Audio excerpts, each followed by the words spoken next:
John, you must be delighted with the attitude shown by both sides in both halves. Yeah, it was a real flip, wasn't it, to last week? We asked for a pretty positive reaction from the players with regard to their effort, their application and the desire, and we certainly got that in both halves.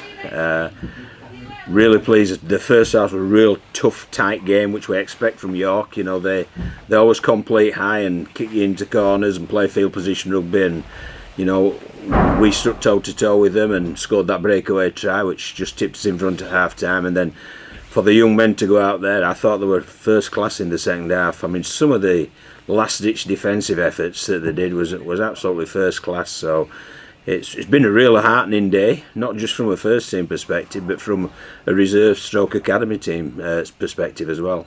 Were you aware with what was going on at the end there, John, when York had two players sent off from the field and then the game abandoned?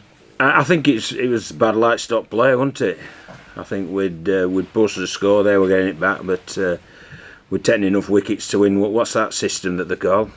Duckworth-Lewis. Yeah, we won on the Duckworth-Lewis system with bad light, so yeah, so we'll take that, you know. But it was more about, as all pre-season games, more about the performance, and pretty happy from all the lads, to tell the truth, today. And it will make next week a real tough call for some players to leave some players out from that, but no, pretty pleased. It's been a good day. In terms of the defence, you must be delighted that you frustrated York on numerous occasions. Oh, defensively we were really good. I mean, that was one of the main priorities after last week. I mean, we played Dewsbury last week. They scored once from a kick where we didn't claim the kick, and it was a loose ball that ricocheted, which is a lack of enthusiasm from us, so they scored from that, and then they scored the three other tries were like barge over within 10 metres of our line. Well, that was something really we wanted to rectify this week, and practice and attitude has really done that. Josh Bowden was a prominent figure throughout, John. Is he here to stay? No, he was here for Lee Ratford. I spoke with Lee, and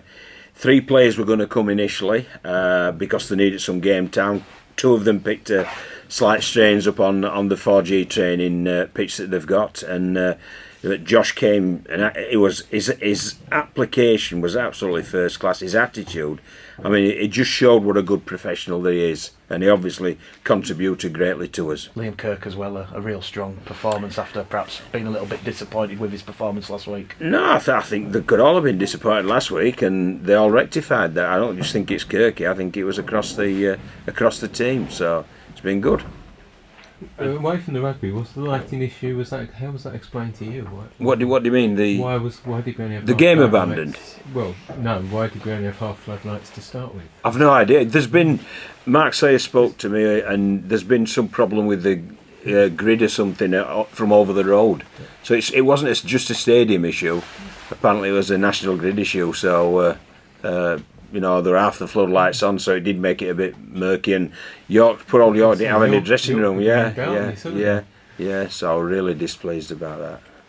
Did many of the youngsters play themselves into maybe a starting lineup next week against London?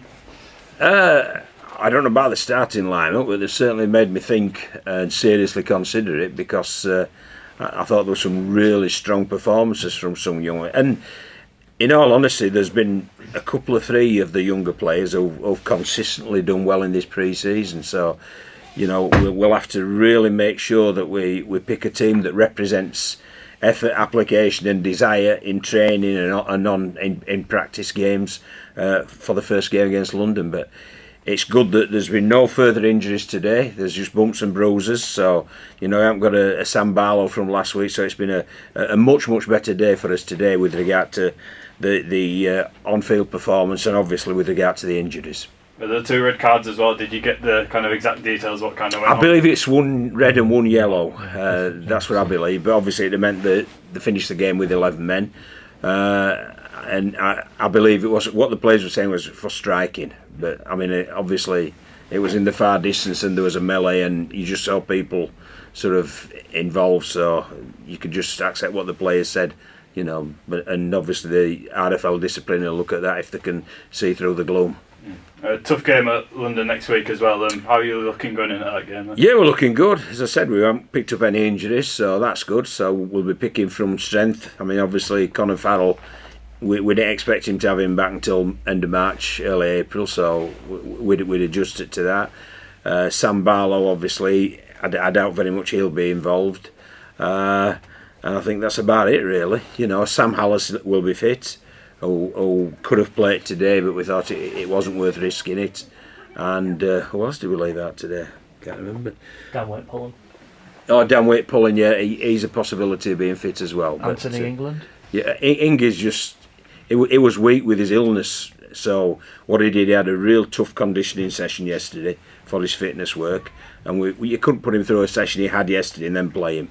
So he'll be okay for next week as well. Has anything been said about Sam Barlow and how long he's likely to be out, John? No, we've had a scan and an X-ray, and he's seen a specialist, and obviously Sam's got to liaise with the medical staff, but it's Sam's arm, and he'll decide what to do with it, because he's very, very keen to play, believe you me. And a word on Alex Stevenson, his first appearance of the season. I thought he looked very confident. It was measured under them outstanding. balls. Yeah, it was outstanding. He took the high balls, and that tackle he made in the corner, I mean, that was fantastic. That, you know, it looked for all a try with an experienced winger, sharp, going over in the corner, but he just took him over the sideline. So that was possibly, you could call that the game breaker, really, because it allowed us to come on the right side of the scoring ledger.